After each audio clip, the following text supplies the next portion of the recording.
All right, I am back with another Destiny 2 video. This is hopefully the last video I'll make before there's something to actually talk about in regards to new information.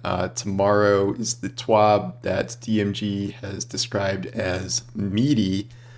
So in addition to being vaguely provocative, that sounds like good news, and that we are going to have some significant information to discuss.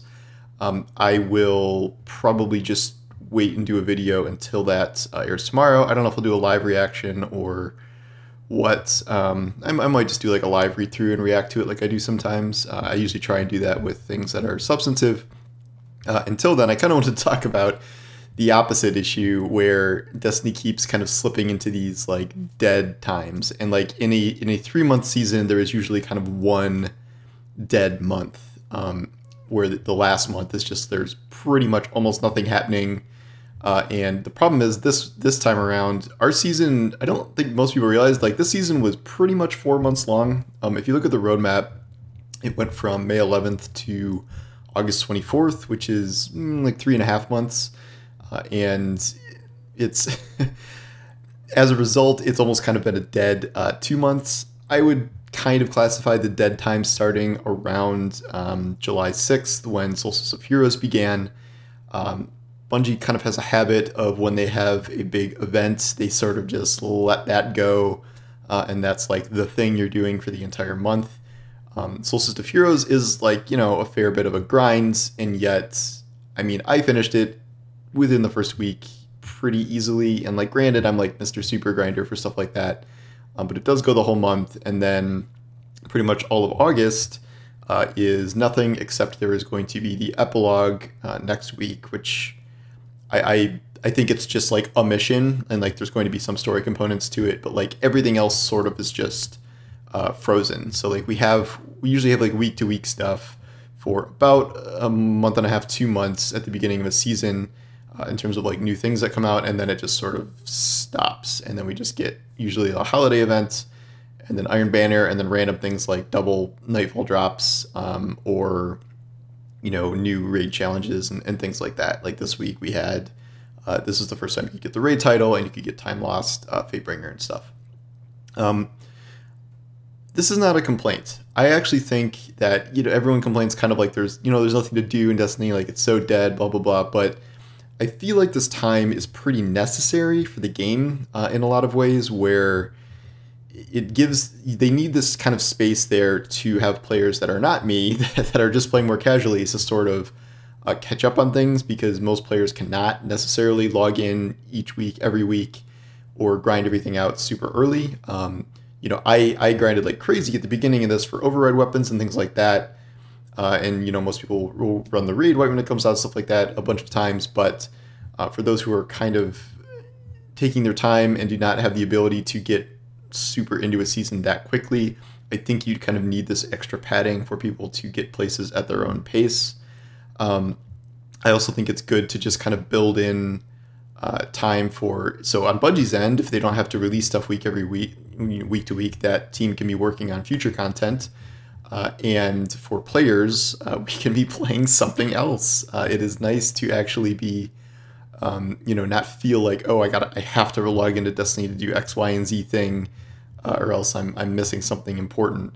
And I don't feel like that. I feel like I have the ability to, you know, drop Destiny for a while, and, you know, I got back into Genshin Impact for a little bit, and like, you know, I'm all live service-y and stuff. So. But like previously, you know, when that time happened, I did Ratchet and Clank for a week, or, you know, things that I missed like that. And it's nice to have that little bit of a breather. Like, I think Destiny's done a good job with, you know, creating kind of year-round content more than most games. And yet it's nice to be able to just stop sometimes and play something else, or not play games at all, and just like have real life things that you can attend to. Or if you're like me, just watch a lot of TV also. But I also think that Bungie has done a pretty good job of creating kind of filler content that you can do if you really want to. I know that like GM farming has been pretty controversial for this and that reason, and yet for like the hardest core players, this does seem to be something that a lot of people are engaging with, to try and get adept versions of weapons. I would say more on a scale more so than trials because it's a lot less frustrating than trials most of the time. I mean, it depends on the GMs you're running, but generally speaking, the kind of GM farm for weapons has been something that a lot of people are taking part in if they did not want to set Destiny down.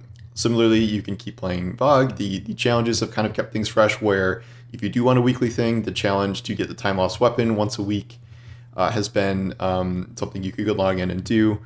I will say one aspect that I had previously talked about where I wanted something to do in kind of the dead time was like a passive transmog grind. That has not happened this season because you run into hard limits. As I've said in previous videos, like I just hit a synth strand limit where like I've gotten about 15 of the 30 total free bounties done. But I hit a synth strand wall where I would literally just have to be farming like strikes or blind well or something that's very enemy dense in order to keep earning synth strand to even buy the bounties. And we've calculated previously, I think it's like 5 hours of combat for a single synth strand bounty. And so like I'm not gonna spend a bazillion more hours just to farm synth strand. This will change next season because they're just allowing you to buy all the bounties with Glimmer. I think that is a much more reasonable system, and it will completely eliminate this problem. This is more something that has to do with this season specifically. That said, I think there are limits, and I think sometimes the game can kind of test the limits of players' patience when we get into situations where we are kind of off the normal season rotation. This one is a little off. I mean, almost a 4-month season is not usually normal. Like, these were pretty regimented at 3 months apiece. I am somewhat concerned about season 15, given that at minimum, it seems like it's going to be a 6-month season. It starts at the very end of August, so that's September, October, November, December, and then we get into 2022, which is when the Witch Queen is supposed to arrive. It is not going to arrive January 1st, I'll tell you that. So I don't think it will arrive all through January, so that's 5 months right there. And so this is assuming it comes right at the beginning of February. That is still a 5-month season. If it's at the end of February or beginning of March, that is a 6-month season. And we are getting into territory that we really have not seen before. A 6-month season is theoretically long enough to put 2 full seasons in there, and yet that's not something they're going to do. That is not an easy request. They can't just like invent a new season out of thin air because they need the people working on the Witch Queen. That's the point in developing future seasons past the Witch Queen. So I am a little concerned about how kind of the December, January, February era is going to go if there's really nothing to do in the game. I think 1 month of a break is something, but for a live service game, if you start getting into like 2, 3, 4 month breaks where there is not that much to do, and it's just going to be like Iron Banner and double rewards and triple infamy and really kind of tame things like that, that is when I think you start to see a lot of drop off. That said, I understand creating a game with this pace of content is hard, and I do not envy their, them having to do it like this. It's possible that we might get on a more regular track after this. I've heard that they want kind of the release window for future expansions to be in out of the fall holiday window, so it's less crowded and they have things to themselves. So we could be seeing like February, March releases. Oh, hello. Did someone sneak in here? How did you even do that? February, March releases in the future, and then if those are consistent, we might go back to just kind of more normal 3-month seasons where breaks are only, a month or a few weeks long. That said, I have not minded the current break. It has felt a little long, given that Solstice started July 6th, and it has been a month, and there's still another month to go, presumably only with, pretty much a singular mission happening next week in terms of like truly new stuff that's happening.